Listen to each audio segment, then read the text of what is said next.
söz yetenek sen hakkına aytmağa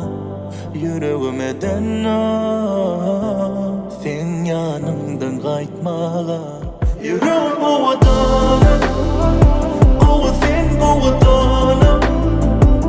ben yerim sen koçana bir yaş o yerde yanacağım yüreğim ovadana sen ovadana ben yerim sen koçana canım ananım yüreğimin açarın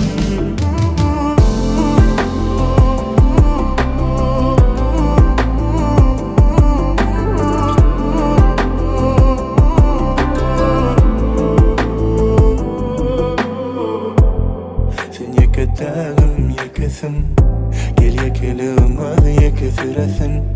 Sen sesin beni hudülesin Sen men yekece huvasın Taparın gönlümü buradan öküleysin Can diyeysin, çağdalaysin Sen benim ayım, borçakın samanin Yer asmanıma yeketaysin Yüreğim ovadana Ova sen ovadana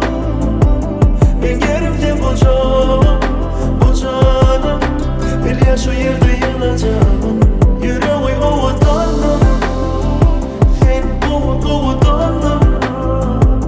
ben yerim sen koçağım canım ananım yüreğimin açarın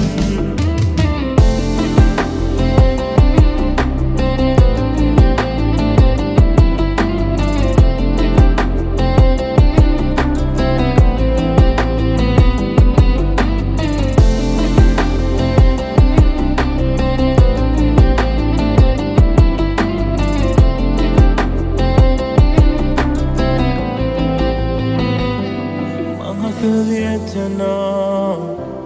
sen hakkına aytmağa yüreğime denna sen yanımdan kaytmağa yüreğim ovadana ova sen ovadana ben yerim sen koçana bir yaş o yerde yanacağım